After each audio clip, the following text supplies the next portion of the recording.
This exercise I think is great. When you go through a calendar and you put red and green depending on whether something is energy draining or energy giving, if there's more energy sapping than giving, you must rebalance. And I rebalanced my life massively to the point where I give myself quite a few periods during the week, which is just for me. Hi, and welcome to A Class of Their Own podcast, revealing the human stories behind their name.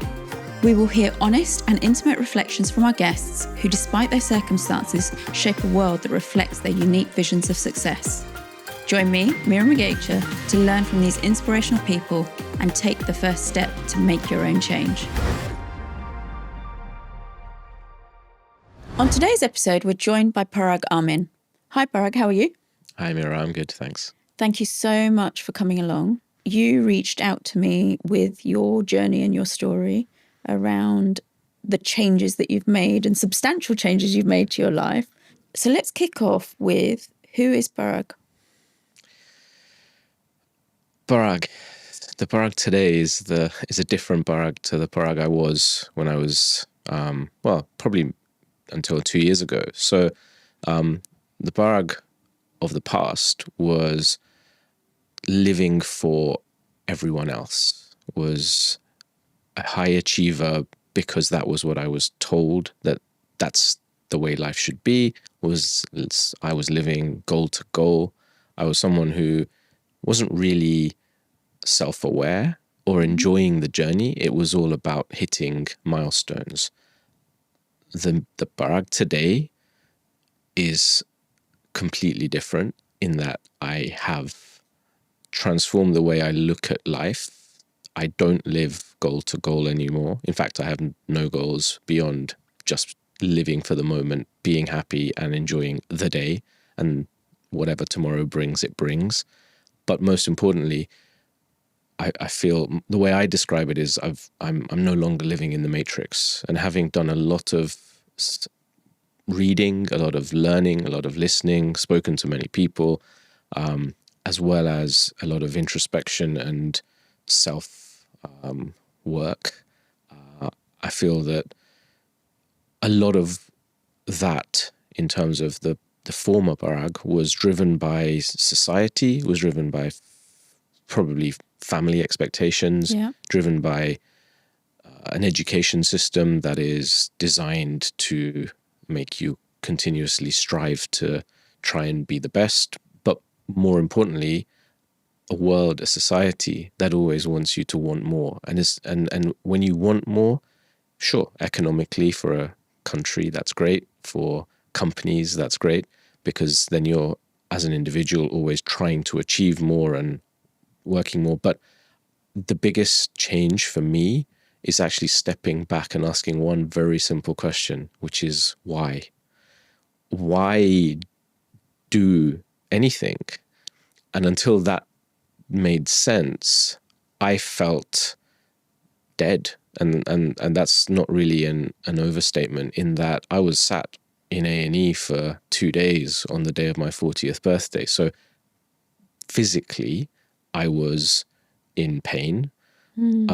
Inside, I was in pain, but I didn't have an outlet. I didn't have a release. And then it took another 3 years. So let's pause, because I want to come back to, if you were meeting someone for the first time, how would you introduce yourself? What are some of the characteristics that you would provide to say, hi, this is me? Hi, I'm Paraag. I am someone who believes in being free, happy, and maximizing your energy. So the reason I say it that way is I don't define myself by where I've come from, what I do, what I've done, what I will do.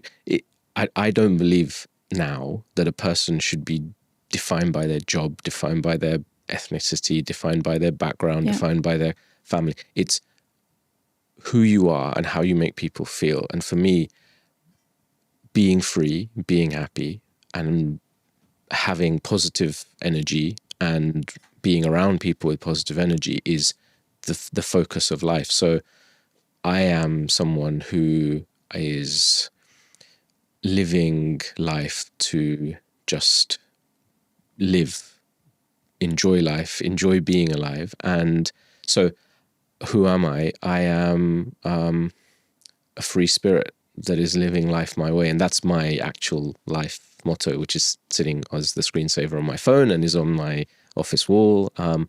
It doesn't mean that I'm not still working for companies and in professional jobs and all of that, but it's a different way of thinking about life, where having a purpose which is just to enjoy life, to be free, to be happy, and not think about what other people expect, not trying to change myself for other people, and most importantly, doing what feels right. So if something doesn't feel right, don't do it anymore. Yeah.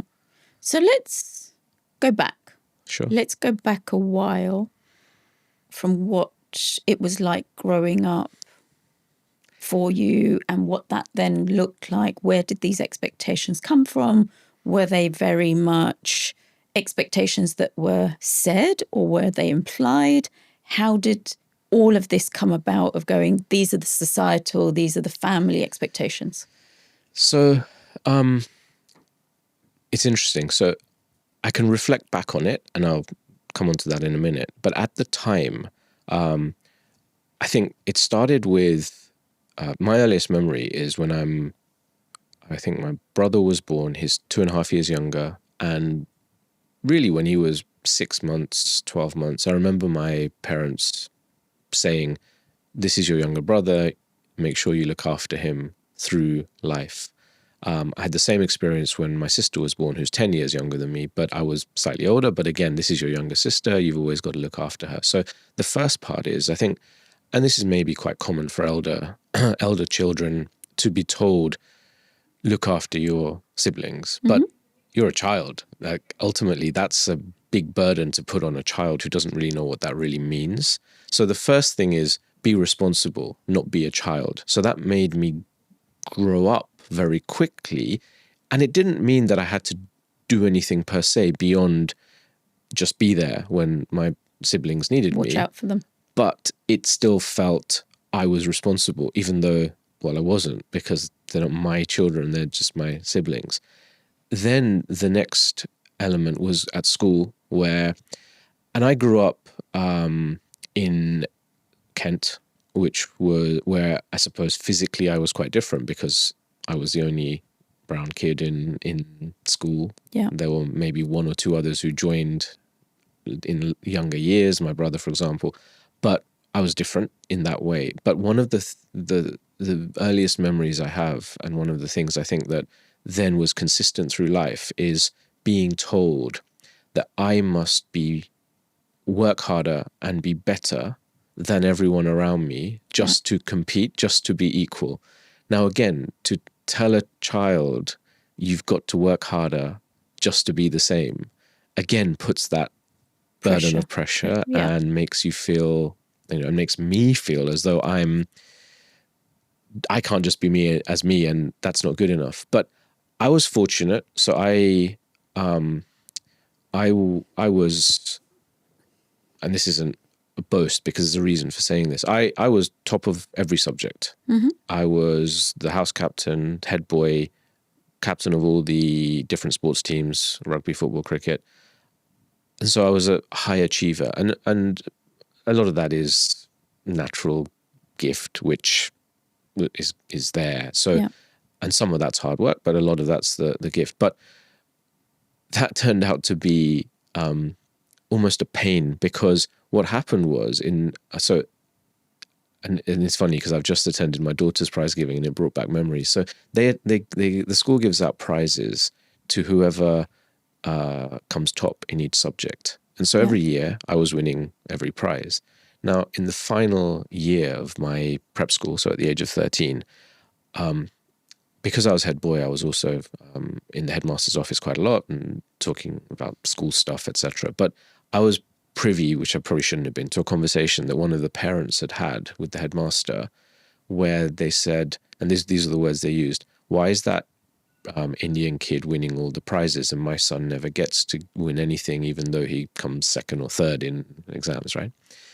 And so they changed it that year in my final year, where I was given Latin and RE, and all the other subjects were shared around. Now, at the time, I was, let's say, pissed, Yeah. but I realize now that it was deeper than that, and I can come on to some of the things later, but that physically actually stuck with me, and it hurt, and that's something I've worked through more recently. But that form of again, not you work your hardest, you come top, and it's still not good enough. So then I put pressure on myself when I go through school, whether it's GCSEs, whether it's I did the International Baccalaureate, then whether getting jobs and every other let's say milestone that is given to me by parents, teachers in life. So it's the educational piece. It's then the life piece.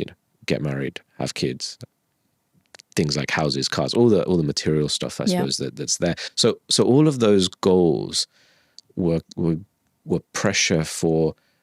Ultimately, what I now realize is you're different. So therefore, you have to be different. And were they signs of, I've got to achieve these things because that's the expectation that's been raised? Or was it more an internal, to be good enough, I've got to be the best at doing all of these things, and I've got to do them in the right timelines, I've got to do them in the right way, and they've got to follow the right sequence? So for me, I think there was two things. One is my father always wanted me to go to Cambridge and be a doctor. Now, in our family, there's a lot of doctors, there's pharmacists, everyone follows the medical profession in general. That was something I never wanted to do, neither go to Cambridge nor be a doctor. And so for me, I always knew the path I wanted to follow, which was more, let's say, economics and sciencey led, something along those lines. But finance ultimately is the path that I wanted to take. And so to answer your question, it was me internally wanting to be the best in a path that wasn't the one that my dad wanted me to do, that then made me feel I had to be the best to prove it.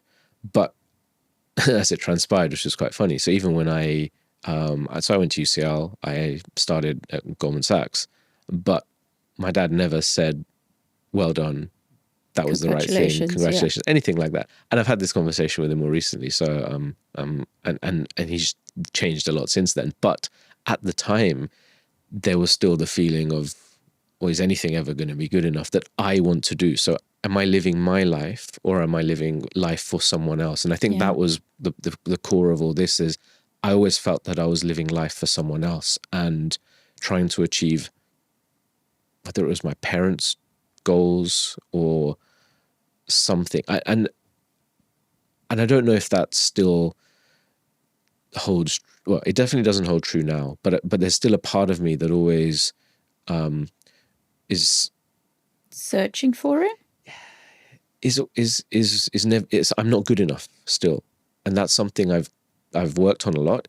And it's funny because from the outside, a lot of people will say everything you've achieved, it's successful, it looks great. But for me, I look at it and say, well, that was what was expected. Yeah. So it wasn't nothing I've achieved. I look at and think, okay, that was extraordinary and I'm proud of, until very recently, where actually the changes I've made and the transformation, that's now something I am proud of. And I actually say it to myself every morning, because it's my way of giving myself energy for the day. It's your mantra for yourself. Exactly. What was your life like? So just explain where you were, what you were doing before.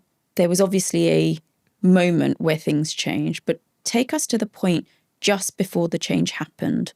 Where were you? What were you doing? What was life like? You talk about having children. You've mentioned your daughter already. So tell us what this life looked like before the point of change.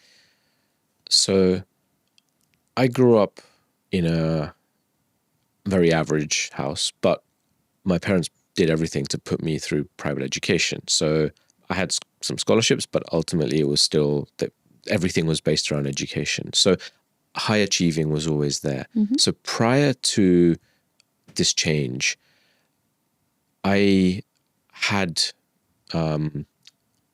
achieved the things that I suppose I was told. So I had been married. I have 2 daughters. I got divorced, and then I was in a phase where work was probably the biggest priority, and I gave myself to jobs. So I had, I was the CFO of a public company, and then I was just before the change, I'd changed job to become CFO of a startup scale up, and so that was the only thing in life that sort of I felt there was a purpose, there was a meaning. But to be honest, looking back, it wasn't. It was me hiding from my feelings, hiding from how I felt, hiding from, and I can always point to success in work life to fall back on as something where other people are proud. Commended you. Yes. Yeah. Whereas personal life was different. So take me to the point, because it's, again, growing up as an Indian myself, it's unusual for there to be divorce. I'm divorced myself, but in essence, it takes a lot of courage to a certain degree, especially when you overlay that with high achievement and expectation management and keeping the family happy and society's expectations, and what success looks like. Because so far you've ticked every box. You were that high achiever. You got that great job. You got married. You had 2 daughters. You've probably got the house. You've probably got the cars. You've got all of those things. You've probably even scaled up the house, scaled up the cars over time. And again, I'm making some of these as assumptions. They're correct, yes. But then you got divorced. So take me through that period before the next period. So overarching all of that, the biggest thing I realized, money doesn't make you happy. Okay, so it doesn't matter how much money you have, doesn't matter what you have materially, that doesn't make you happy. Being around people that make you feel happy is what, for me at least, that's what drives happiness. And what happened in my marriage was, actually, it was great to begin with.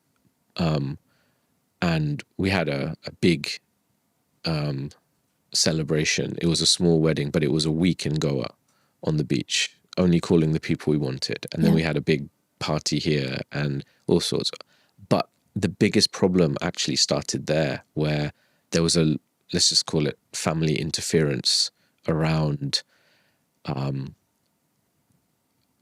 sure you're aware as an Indian, traditionally the girl marries into the boy's family. So the boy is supposed to not interact so much with the girl's family, and this other way around. And there was all sorts of politics and chaos. And so the marriage in that sense started off on the wrong foot. And I was always on the back foot in terms of wanting to please, therefore change myself to do this. Now, maybe whether my ex-wife, realized this or not, I don't know.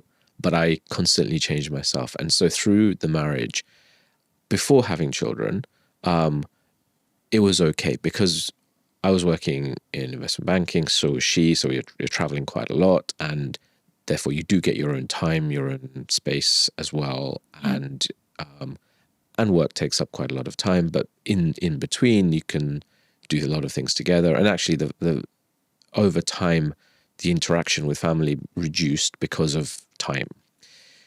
Then you have a child, and when you have a child, as many people know, suddenly your life completely changes in terms of the amount of free time you have. And so for me, I think what was really difficult is actually I was at home for the first 5 months after my daughter Ella was born, and she needed to be held upright 24/7. So we were literally passing the parcel every hour and a half to 2 hours, and you'd broken sleep. And that's when, for me, that became really, really difficult to handle. And I was, at that time, I couldn't, I think, do it. I was useless, but also I was upset. I was angry. And that probably got conveyed as frustration. I don't get angry externally. I just don't get angry, and I hold it internally, but it will come out in other ways in terms of frustration, etc. And so not having a release, not having that exacerbated, I think, what was a problem. And I realize now, looking back, that it was a very difficult period, but I didn't handle it that well. And maybe I put too much pressure on myself, but I know I didn't handle it. But from a family and a societal perspective, to your point, yeah, typically in Indian society, especially divorce was a thing that, and I think what helped is, as a few of my cousins had been divorced before, so it wasn't completely unknown in the family. But for me, it kind of comes back to, if you're not happy, you need to change something. And actually, I look back at all the different things in life that have impacted, particularly my interaction with family, with society, with what the expectations are. And I look back at those and I think I needed those to be the person I am today, because they were all lessons to be learned. And whether that was don't worry about what anyone else thinks, whether that's you've got to live life your way, otherwise what's the point? And sure, I think initially, and I'll explain something which probably makes it even funnier or harder in some ways. Initially, sure, there was shock, surprise from family, and of course parents say, is there no way you can fix this? How can we help? Is there anything you can do? You got to stay together. What made it I suppose more difficult was, so when my daughter was, I guess 4 is when 5, when the pandemic hit and there was lockdown, we then cohabited during that period, and that was difficult to co-parent when you're both in full-time jobs, but then you've got to do homeschooling. And so let's say the arguments were there, but it was good for my daughter. But what we realized, and for her, I've got siblings, my ex-wife's got siblings, so therefore we thought, actually, an only child is really difficult. So we decided to have another child, even though we were split, to give my daughter a sibling. Now that, therefore, I suppose, surprised a lot of people. It's like, are you getting back together? Are you together? Are you not? Are you trying again? And so the narrative was very easy. Yeah, okay, we're trying. But that wasn't actually really the case. And so I knew 6 months after my second daughter was born, I would be going back to my house and moving out, etc. So that probably complicated it even more, because it gave hope to parents. Everybody around you. Yeah. So, but you guys were really clear.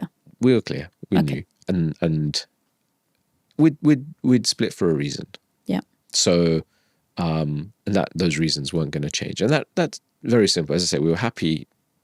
I was, and I'm sure she was, in the marriage part. But over time, I think you change. So when you meet in your early to mid 20s, by the time you get into your mid 30s, late 30s, you will be a different person. Now, some people grow together. Other people don't. Yeah. And we get on very well now, in general. Yeah. To be fair, I think most of the arguments are generally around kids. And that's, I think, natural, but nothing major, nothing big. But I'm learning how to... I don't like arguing. I don't generally do it. It was something actually I was told as a kid, which is never a good thing. But we don't... My dad was... Don't bring up anything difficult. Never talk about anything difficult. Never argue. Never have a difficult conversation. So it's always internal, and I can see that in my brother and my sister, actually, that it's all in there. So, but when it comes to today, I think actually being honest, and that's the lesson I've learned more than anything. That be honest about how you feel. There's no point hiding it. There's no point trying to be dishonest about it, and that often is very difficult in relationships. And there's no point in being someone that you're not, because it actually masks all of the problems that don't go away. You hide them under the carpet, and then all of a sudden the pressure cooker comes and you have to let the steam escape, because otherwise there's no other outlet. Yeah, 100%. And one of the things someone I think I heard it or read it recently, which I think is really interesting, is that in most conversations there are 6 people, because there's you, then there's you who's thinking about what the other person's thinking, and then there's the you who's thinking about what to respond to what the other person's thinking, and then the other person has the same. And that was how I was living, that I was trying to second guess what would make the other person happy, because throughout life, because of all the childhood experiences, because of the pressures of, and it was, I don't know whether it was real or not, but I felt it, which means to me it's real. Yeah. I always felt like I had to please. So in that way, I was a people pleaser. And to do that, you need to adapt. And so, and it's funny, I always used to say this, that I feel I can adapt to anyone else to have a conversation with them about whatever they're interested in. So my general knowledge, I was always like captain of the general knowledge teams and can talk about any topic. And I used to, and I say used to, I did used to pride myself on that. But now I think that was learning everything about everything was actually not for me. It was a self-defense mechanism, not for rejection. Yeah. Because I think it was a self-preservation. Exactly. And I think through teenage years, that was the biggest learning for, because I was a brown kid growing up in a white area. I didn't feel, I felt different. I didn't feel attractive in any way. And I felt like the only thing I had was therefore my brain. So you make your brain as large as possible to then try and have friends, be attractive in some way. But it's a cover for not being me. And when I went to university, the first thing I did, which is really odd because I've never really had Indian friends, I just gravitated to brown people because I could hide in plain sight. Right. So I wasn't different anymore, even though it wasn't as if I got on with them. So I don't really have any friends now from university. I have a couple of friends from school, and then friends I've made through work and then through life in general. Life and parents. But I was hiding. And that was it. Throughout my entire life, in one way or another, I was trying to hide. And I think for me now, that is the biggest difference. And I wasn't proud of myself. I didn't like my name. I didn't like anything. And I only realized all this through a lot of the work I've done in the last couple of years, through deep kind of breath work and inner child work, and also just therapy in some ways, and other elements, which once I realized, and it manifested as physical pain. And for me, that was the most interesting thing. I woke up one day, for 4 days, I couldn't move my left arm. And it was only when I then talked through, I suppose, racial abuse, suddenly the pain pretty much went away. And then the rest of it went away when I realized that I was not proud of who I was. So now I wake up and I actually say every morning, I'm proud to be Paraag Amin, because I wasn't. Partly because my name wasn't pronounced correctly by most people. And it wasn't even used. My teachers used to call me other names and other people. So it wasn't even a name that people learned to use in younger life. People would always say, great. And then surname has various connotations because of its origins. Even though I'm Hindu, it's not a typical Hindu name in that sense. So again, so I just wasn't proud. But now that's been probably the biggest change of me being me, proud of me, who I am, and not caring to try and please everyone. Just be me. And that's a big change. This episode is brought to you by Play for Change. Play for Change brings together leadership coaching, expert facilitation, and builds communities. They help craft real connections, spark learning, and turn play into powerful experiments to enable better relationships with yourself and others around you. To find out more, go to playforchange.co.uk. Links are in the show notes below. What happened to create this change? Because from where you were to the last 2 years, it sounds like there's been a big, and I don't often use this word, transformation. But what happened? What was the moment, if there was a moment? Yeah, there was a moment. The moment was I was on a family holiday with my parents, my sister, my brother and his wife and kids in Valencia, in Spain, October 2022. And I spent quite a lot of time with my sister there, and I'd never really done that. But she's someone who feels energy and feels when and actually gets affected by this. So if she's around someone who's negative or someone who's energetically draining, she actually has to go away. And she was saying, I can't sit with you right now because you just feel so... You're sucking my energy out. Exactly. And then I kind of said, okay, how do I change? What can I do? And then we just talked a little bit. And then she said one thing which literally changed everything. She said, you're an adult now.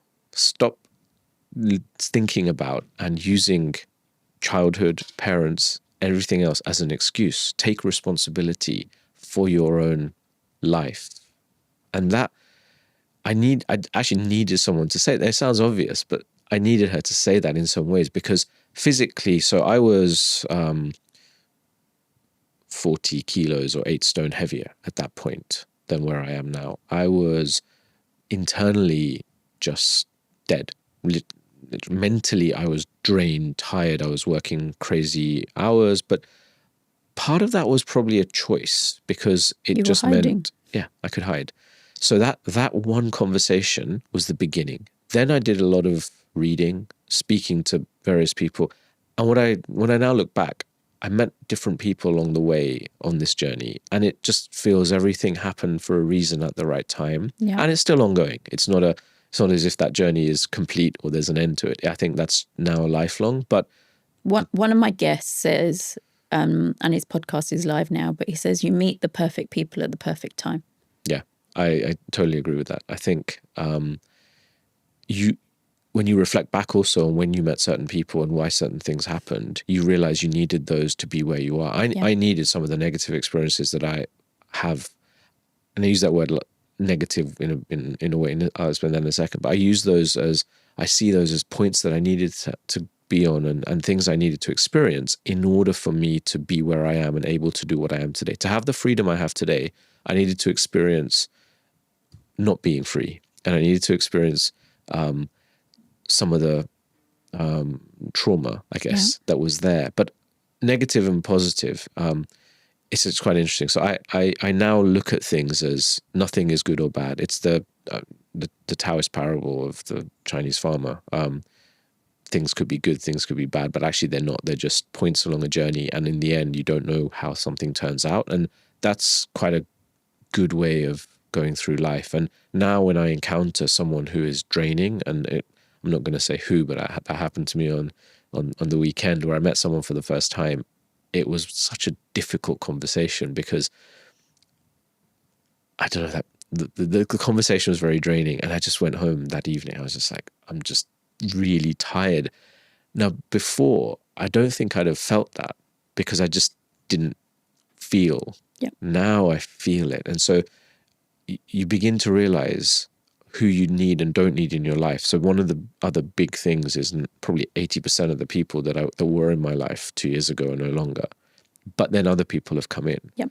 So yeah, I think the journey is definitely really interesting when you take a step back and actually look at it, and reflect on it every day, which I never used to do. I never used to feel. That's probably the biggest difference.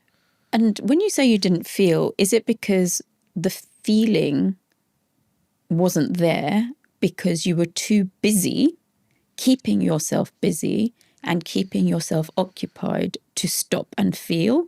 Or was it that you didn't necessarily know how to feel? Both. So I didn't know how to feel, but I think when someone would ask, how do you feel? I wouldn't stop and think about it. But the reason I had more weight than I have now was food. And I used food, particularly sweet food, as a numbing device. So feel when the possibility of not feeling great comes along, have some chocolate, eat a whatever, pizza. It's a very easy mechanism. Now, I can see that now looking at people in my life, and people use various, let's say, devices to stop themselves feeling, whether it's food, whether it's drink, whether it's drugs, whether it's their mobile phones, gambling, whatever, right? All of these addictions ultimately I now see as reasons or ways of stopping yourself from feeling, from actually being present in your own life, and just it's escapism in some way. And so for me, food was that escapism. And so I stopped myself feeling. So through this weight loss, I've done no exercise. For me, that was the biggest. It's all mental, because once I've taken a step back, looked at all the different factors that have contributed to the reason that I overeat, you get rid of all of those, and there's no reason to then overeat. So then you don't, and then the body starts to normalize, naturalize. So the only thing I do is stretching. Don't do any, and it's deep stretching, and it's quite hardcore. Someone comes and stretches me, but that's all. I don't. I used to run a lot, cycle a lot when I've yo-yoed in weight before. But for me, changing diet, changing everything is not the way, because it's temporary. And I've known this having done it. So this is a complete lifestyle recalculation, rebalance, but one that doesn't involve, in fact, gives me more time back than trying to make time to do things. So it's, I don't want to be lost in continuously feeling pressure to do things and work. So I do love the 24 chips way of living, which is you wake up every morning and you have 24 chips to play, one for each hour. How do you play it? Yeah. Now you might sleep. I sleep probably between 5, 6, 7 hours a day, depending on how tired. But the rest of it, actually, you can maximize a lot of what you do. And I make sure I do things that I enjoy, that give me energy back. And when you go through a calendar, this exercise I think is great, and you put red and green depending on whether something is energy draining or energy giving.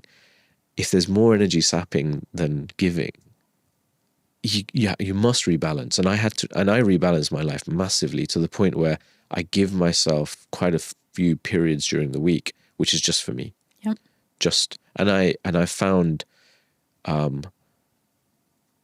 being in a relaxed, creative state, and there's science behind it around being in your alpha or theta state rather than beta. And I use music, I use Lego, I use painting, and I'm fortunate enough I have a hot tub in my house, and I use these as some of the mechanisms to get into that state and feel relaxed and better. And that's when actually ideas come. That's when inspiration comes. But that's where I start to feel, and feeling is the gut. And so in any conversation with someone, in any interaction, in any decision, I now use my gut. Yep. I never did that before. It was my brain, and where's the data? Where's the science? What's the backing? What's history? And what have you been told? Yep. This is the thing to do, the right path. Whatever, get married, have kids, this. And that's where it's breaking free from that matrix and just doing what I feel is right for me, not thinking about, I'm not there to hurt anyone, not trying to do anything that's going to cause anyone else any pain, but being free to make my own decisions for me. Mm-hmm. And that's the philosophy I've adopted with my kids. And I think the single biggest lesson, someone said this to me, which I now 100% can see is particularly in Indian families, but it's the biggest issue, is my children's lives are their lives, not my life. So anything I thought my parents did or didn't do is irrelevant to what I should do with them. If I didn't want guidance on what job to do or which university, my daughters may want that. So it's what they need and what they want that I provide, not what I think I did or didn't need. And I think, therefore, what I do is I let them be free and try and just make them happy. And that was a big change, because I used to have so many arguments with my elder daughter, because the way I was living was I wanted her to do the things I wanted. And that one small change of, no, it's her life, not mine, made a big difference. And I think if every parent thought that way, children will be a lot freer and happier. But ultimately, a lot of parents will live their lives through their kids. And I have this conversation with a lot of my friends who their kids are in the same class as my daughters, where they're like, no, but I'm paying for their education, so they do what I say. I'm going to tell them what school to go to. I'm going to tell them what, and they need to get top 3, top 1. Sure, okay. But for me, I think that having been through all of that, just let people be free to be who they want to be and guide. Don't tell. You can't force anyone to do anything. My path is my path. Someone else's path is their path. Let everyone live their own path the way they want to. And the world becomes a happier place. Whereas trying to tell people what to do, no matter if it's your own children or if it's other people, or be getting frustrated when people don't necessarily do things the way you have done them, or think it's not right, because everyone has their own way of living. And I think in relationships, at work, in other ways. So when managing people at work, I find it's really interesting because people work in different ways. Some people need step-by-step instructions on how to do everything and an end goal. Other people just need to know abroad, this is where we're trying to get to, and then they want to think for themselves. Yep. And understanding that difference at work, a lot of people can manage that because it's work. But that's also life. That is life. It's just different personalities coming together in a different context. So in life, you've got to think the same way, that everyone has their own way of living. Let people live their own way. Don't try and force anyone to live the way that you're living. And I think with society and families, particularly Indian families, there's a diktat from the top. This is how our family lives. This is how our family needs to be perceived in society. This is how we are seen. We're from this village, this gam. We're from, this is the status we have. Really, who cares? Yeah. And Hinduism is exactly that. We're all about where we grow up in our caste system. The caste system is really interesting because I had a really interesting conversation with, so I work quite closely with a Vedic astrologer. Yeah. She's not Indian background, she's actually Russian. And but we were talking through the caste system. The caste system, I actually now understand why it's in place. It's just been misunderstood. No caste is above and beyond the other. The caste system is like a tree where you have the roots, the trunk, the leaves, and the fruit. Every part has its place to play in society. Exactly. And you need all of those. And it doesn't mean that one caste is different to another in terms of its importance. And so actually, from a Vedic astrology perspective, you're born a caste.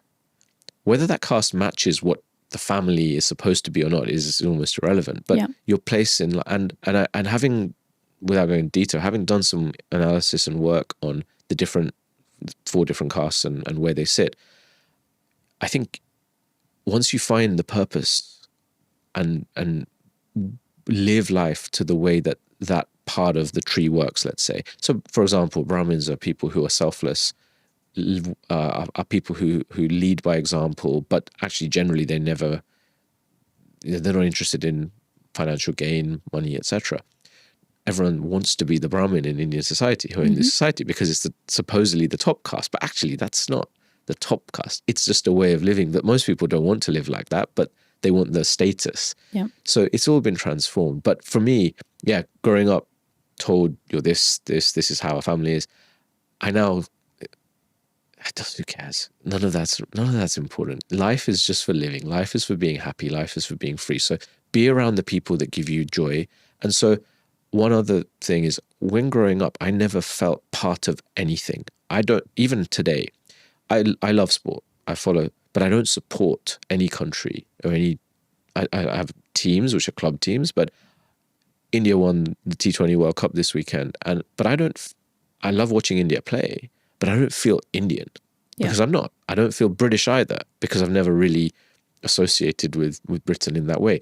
I don't feel like I'm from anywhere. I'm just a person of the world. I speak a number of languages. I travel a lot. I have friends from all over the world. I'm a human being. And I love the fact that I've met someone recently who I work with, and she just calls everyone humans. Yeah. Like, that human is this. I love that because we are just people. We are just people. We're not defined by the country we're from or the family we're from or anything. We're just people. And I think being free and just open to meeting different people all over the world, experiencing different cultures and languages and food, that's what life is about, not being restricted. And I think what the education system and societal influences do is try to restrict. do this, don't do this, eat this, don't eat that, go here, don't go there. This you're too young to go there, too old to go there. Live your life how you choose to. Right. And that is partly why this podcast is, the tagline for this podcast is revealing the human stories behind their name. Yeah. Because I genuinely believe every human has a story or several to share. And it's about how we provide space to enable them to do that. How are you feeling right now? Energized. And being able to share how I feel is something that I've not done historically much prior to the last year or two. And even then, it's only with select people. So actually, it's unburdening. And it's not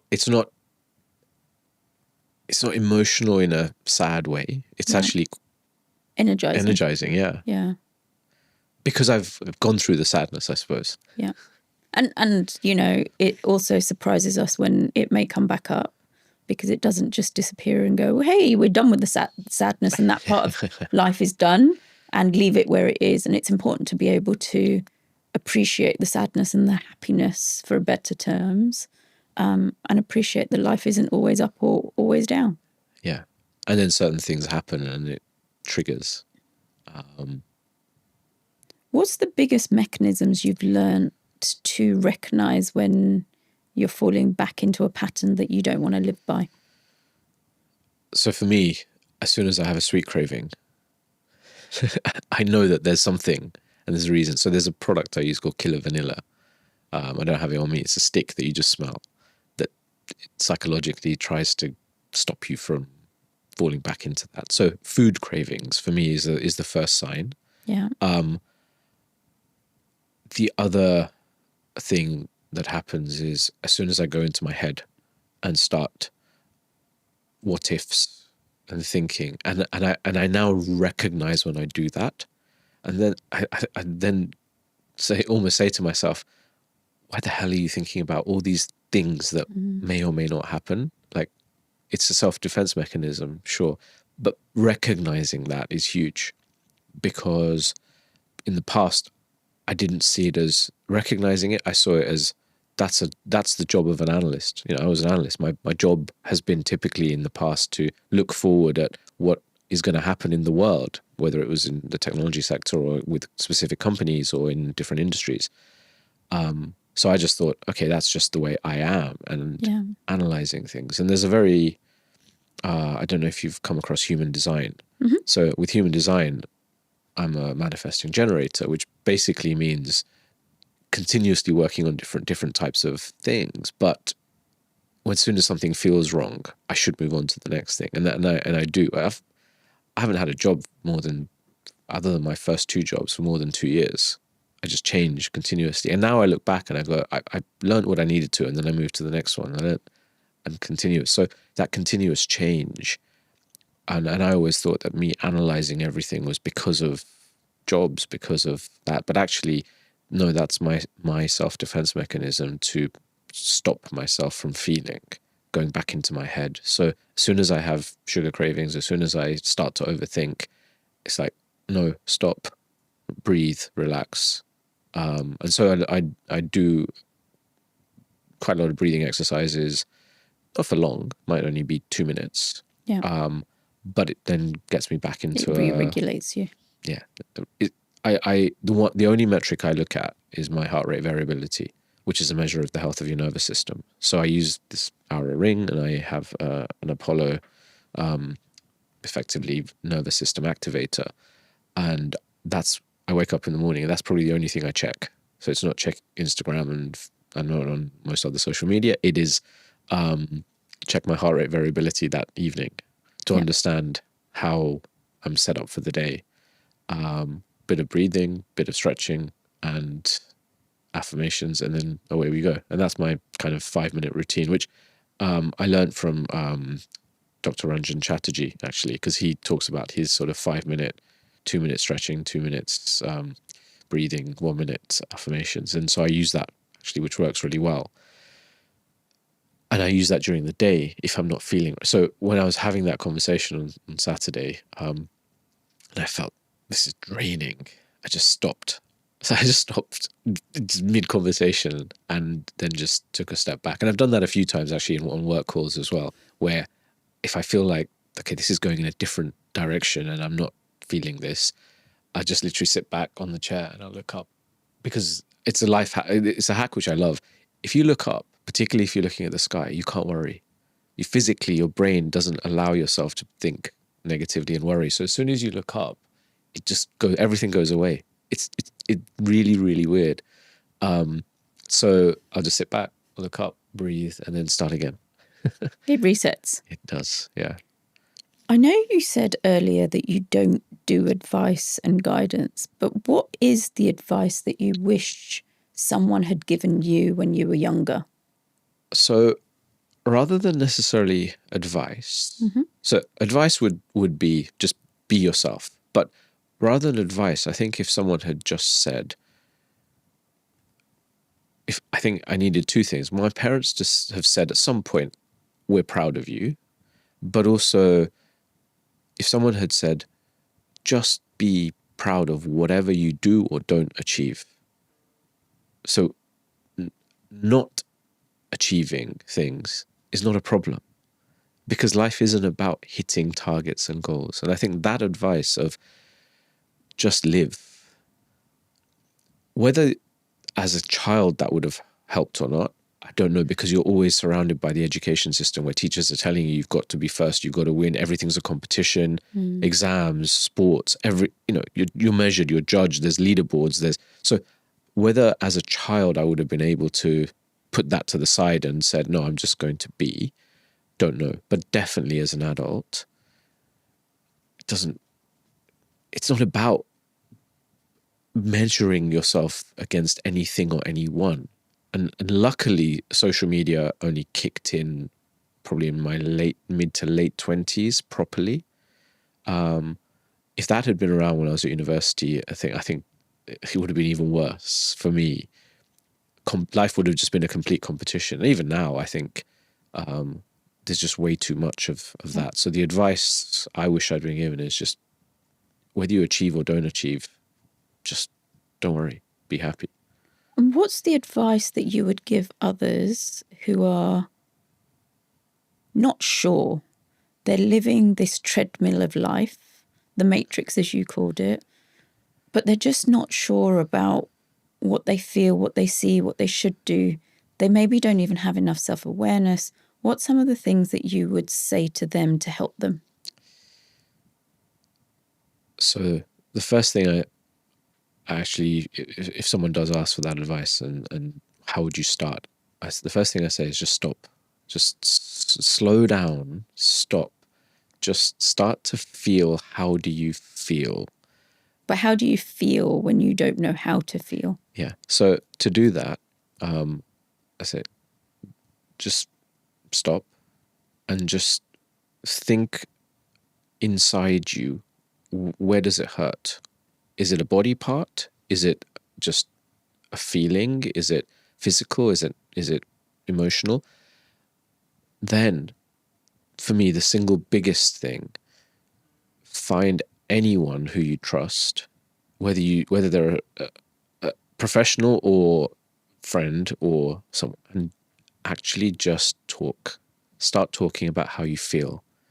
So the first thing is slowing down in order to speed up, because we live life at 100 miles an hour. Most people do, constantly moving between whether it's work and friends and family and whatever else activities. And so many people don't slow down. So first you slow down, start to feel. And even if that's just sitting there in a chair for 2 minutes and just, do I have any physical pain? Can I feel? I think about my shoulders, my arms, my legs, my feet. Does anywhere hurt? What's the feeling in your stomach? Because the gut has neurons in it. It's a small brain. The gut to brain feeling is one, if you can feel. But and if you genuinely can't feel anything and you're completely numb, I've found, because that's where I started at, I found that just by talking, and to me it was my sister, Yeah. and opening up, then friends. So I was lucky that I met someone who he's probably the only person I'm 100% open with about absolutely everything. And I only met him when we started working together 2 years ago. He's from Poland, but he's become just closest person to me. And just being able to talk with him, and he's on a similar sort of, let's say, journey and thinks the same way. So finding anyone who you can even begin to open up to, and I think to the point earlier, the right people come along at the right time. So it started with my sister's conversation, then now there's a few other people who can be 90%. But if you can be 100% open with someone, suddenly you just feel free, and that's when you realize that life is easier than you think. Because I think the pressure comes internally from me. That was definitely the case. I think for many people I speak with, that is the case. It's an internal pressure of fitting in, of not feeling different, of the judgment. Yeah, exactly. And what's the worst that someone's going to do? They're going to judge you and decide that they don't like you and then leave you alone. Great. You didn't probably want those people in your life anyway. Yeah. So that's the worst today. So when I speak about racial abuse, when I was younger, there's one other incident beyond the one I spoke about around the other parent of the child.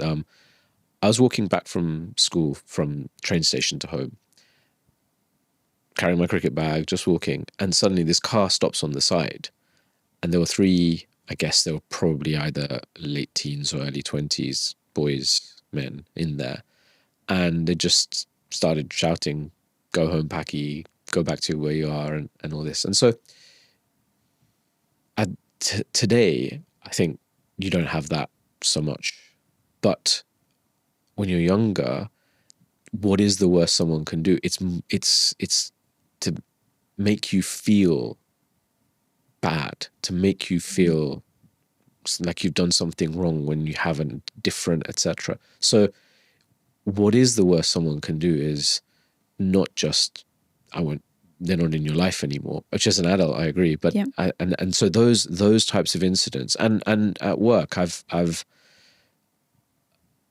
there was, in my second year, for example, at Goldman Sachs, my manager decided, for some completely unknown reason, which he never explained, to give me a really poor review, which then dictated bonuses. Now, I questioned this to the managers, and they asked him, and he just said, I felt like it. So they fired him.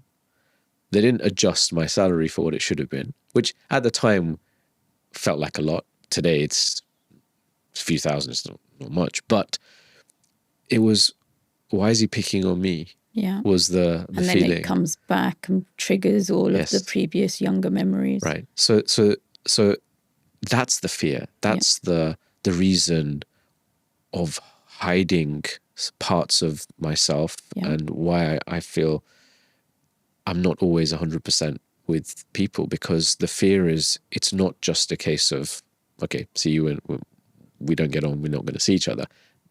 It could become worse. It could become a internalized fear. Yes, right. So that's why. But I'm learning now that actually, who cares? That's someone else's problem. And I think that's, for me, the biggest thing, that how I respond to something is on me, and how someone else chooses to respond to anything I say or do, or anyone else says or does, that's on them. So as long as I'm not doing anything to purposely harm anyone, I can be me. And that's probably the biggest thing I've learned. So it might affect some of the things I know I've said to my parents, might affect them.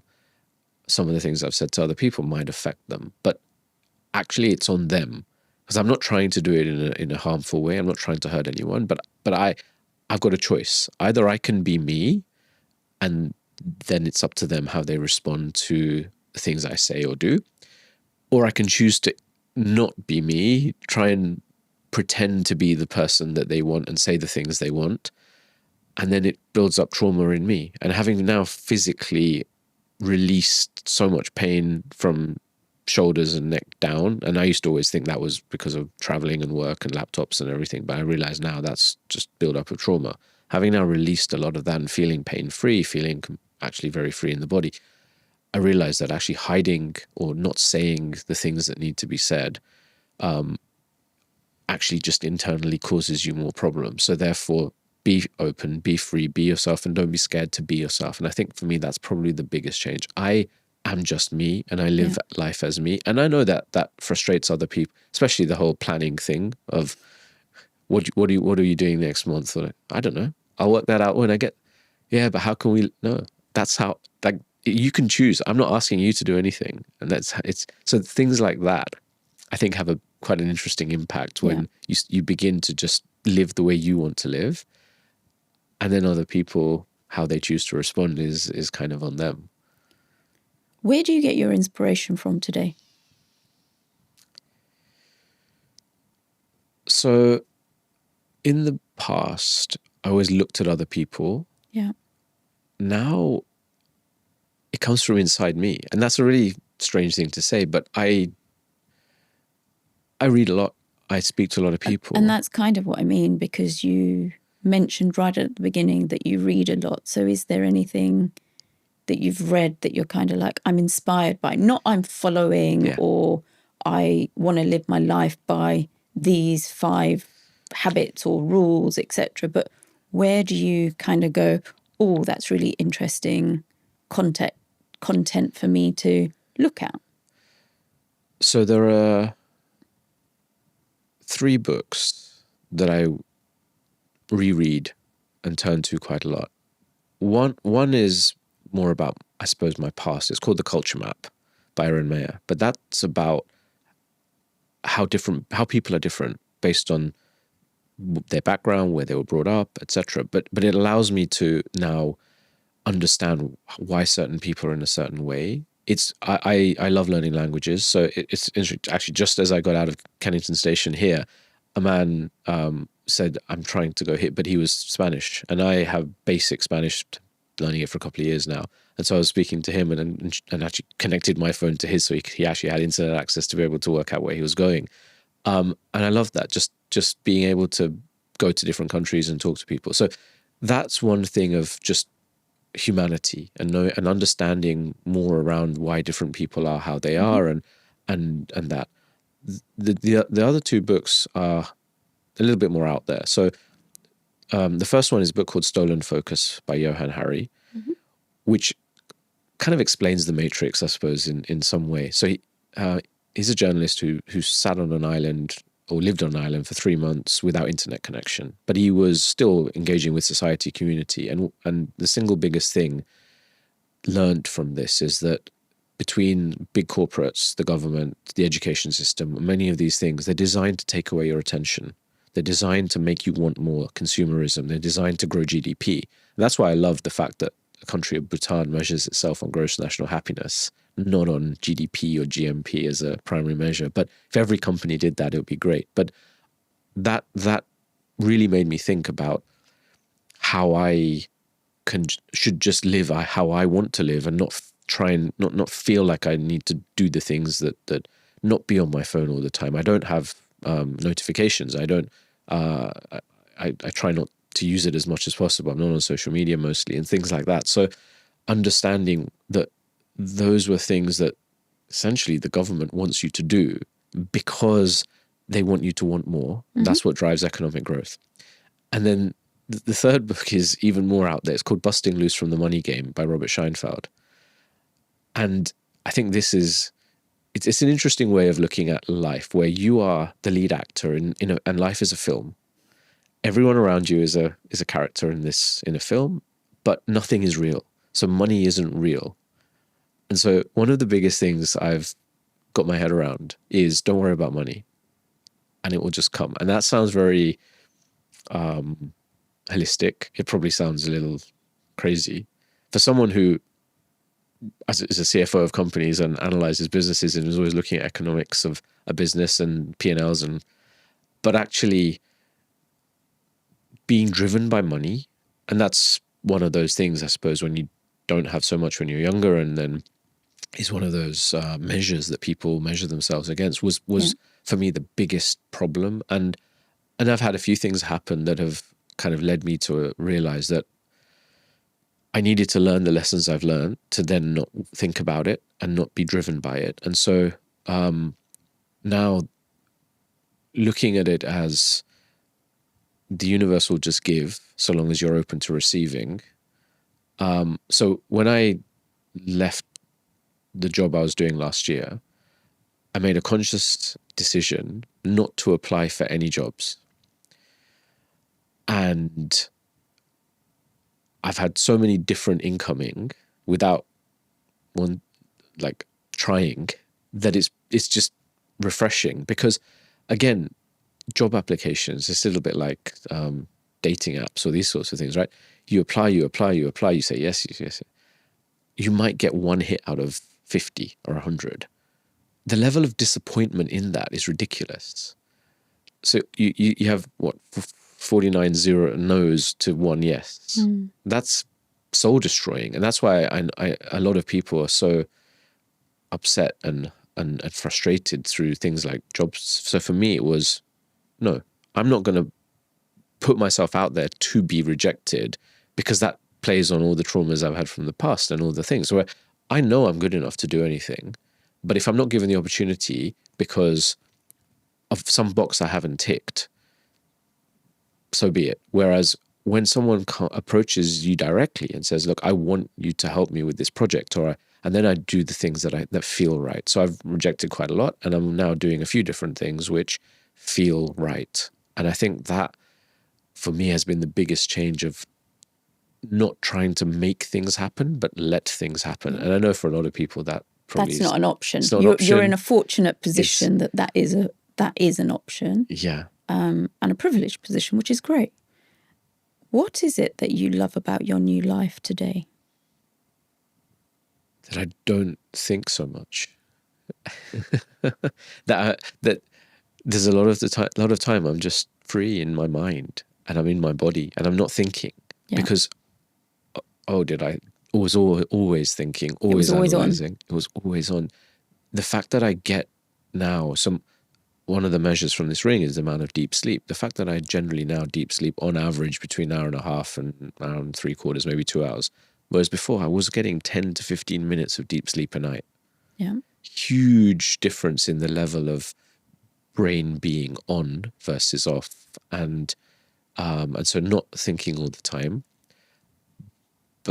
And then the knock-on effect of being free is meeting different types of people. So some people define it as your tribe, those types of way of defining it. But for me, I've met so many different people who, in my previous life world, particularly banking, it's all the same type of people. And now when I meet some of the people I used to work with, former colleagues or people I interacted with, I feel, wow, was that me? Was I really like that? And I can now understand like the public perception of certain industries. Yeah. But I'm like, wow, I can now see. You see a difference. A huge, and you can feel the difference. And you almost want to, sometimes I want to shake people and just have a little conversation and just go, I'm like, no, you're applying your presumptions on them. And you've got to let people get to their own conclusions at the right time for them, if it is the right thing for them. It may never happen. That's okay. But that's not on me to get frustrated, or that's their life. That's their choice. And I only talk about me in terms of this is what I've done. A lot of the things I've done, people are just like, they can't. So there's about 20 different things that I have done. I haven't gone through them now, but the way I live is so different. And a lot of these things people look at as extreme. The stretching I do, it's hardcore, but it's just stretching. Or I don't know if you're aware of what Shastuvastra is. No. So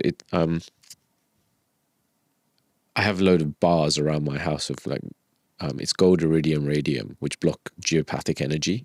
So making my house free of negative energy, doing Reiki, doing energy work, energetic, all those sorts of things. So for a lot of people, that's extreme. These are difficult things. So I don't ever say to anyone, do this, do that.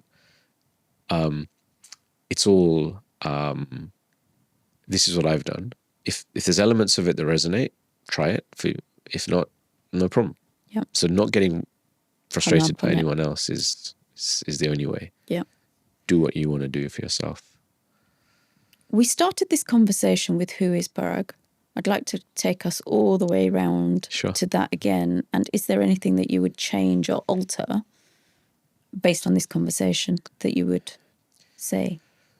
No, I mean, I am now a free spirit that lives life my way. And I think that's a good summary of who I am today. That's taken the best part of 44 years until this last 45th year to get to. But that journey needed to take place to be the person I am today. And for me now, the only thing I would add is I love meeting different people and sharing experiences, because I think you can learn so much when you listen. And I know today I've been doing a lot of the talking, but in general, listening to other people is always enlightening. And the people I've met in the last couple of years on this journey has given me so much insight as to the different type of people out there versus what I would call a closed community, whether it's society, whether it's work. Before this has been amazing. And so the more variety of people I interact with, the more powerful the journey becomes, the more interesting it is. And so that journey continues. So for me, I am living life the way I want to live. I'm free. And if I give anyone that positive energy, great. And if not, we shouldn't interact. Thank you so much for your time. Sure. Thank you. If you enjoyed that conversation, please share A Class of Their Own podcast with your friends and family. Subscribe, follow and like. It really helps us continue to grow. Keep being you through connection, learning and play. You are a class of your own.